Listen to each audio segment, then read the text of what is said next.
Como lo hemos analizado durante todo el programa, la muerte de Hugo Chávez deja no solo la incertidumbre política instalada en Venezuela, sino que también la económica. ¿Cuáles son los escenarios posibles? Lo conversaremos con el director ejecutivo de Global Folio, Jorge Salamé. Muchas gracias por estar con nosotros aquí una vez más hablando de Venezuela, el país donde usted vivió un tiempo. Sí, así es, Marlene. A ver, ¿qué podemos esperar de Venezuela? Recordemos que Hugo Chávez, si bien dadas sus políticas, podía ser que no le gustara al mercado. Por otra parte, era muy buen pagador, nunca dejó de pagar un bono, y de hecho el año pasado el bono en dólares de Venezuela rentó un 46%, el más el de mayor rendimiento del mundo emergente.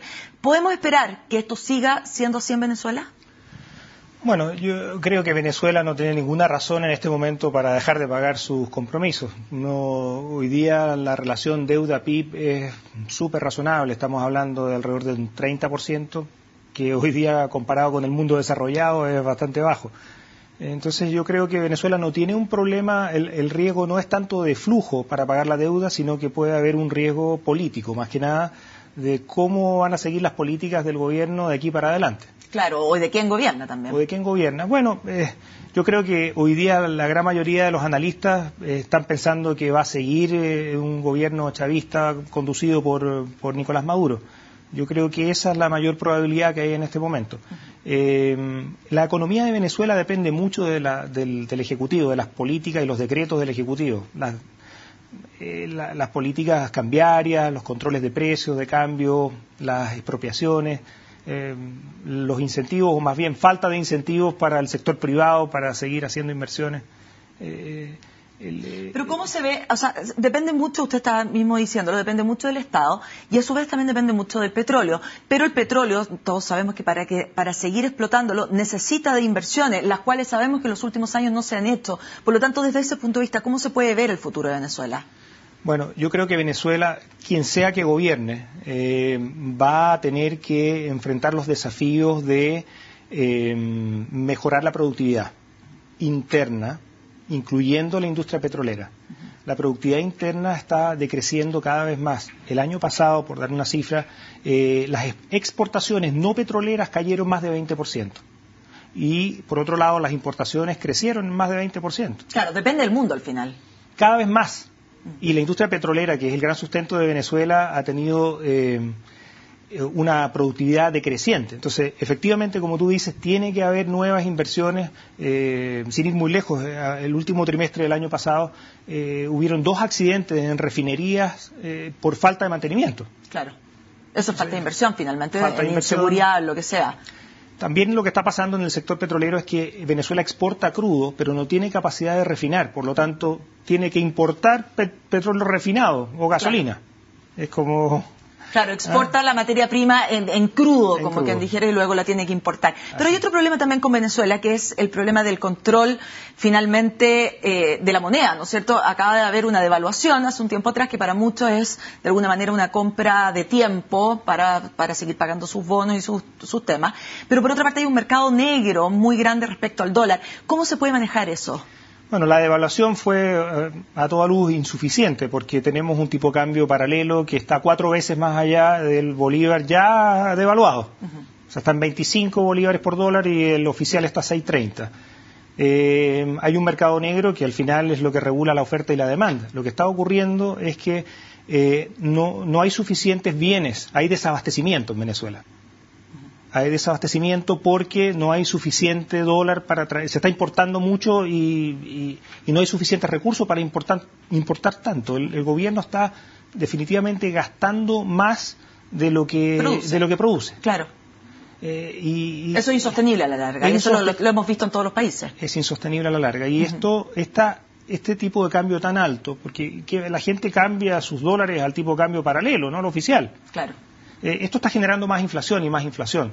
¿Cómo se contrarresta eso? Es controlando los gastos. Claro.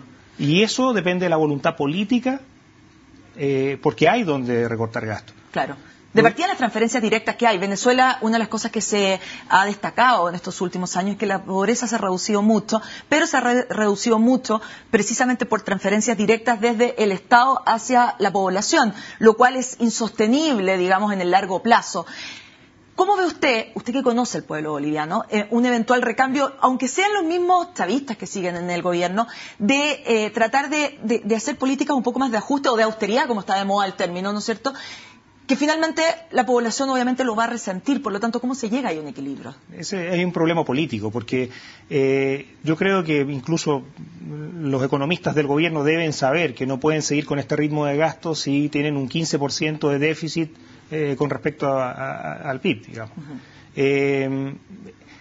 Pero hay bastante donde recortar gastos. El gobierno de Venezuela ha tenido la suerte de tener un petróleo sobre $100. Cuando comenzó este gobierno estaba en 15. Claro. Entonces se ha quintuplicado el precio del petróleo. Eso, si no, yo no sé cómo lo hubieran hecho, hubiera sido muy difícil. Pero hoy día, por ejemplo, hay subsidios a los combustibles. Uno puede llenar un estanque de benzina por $1,000.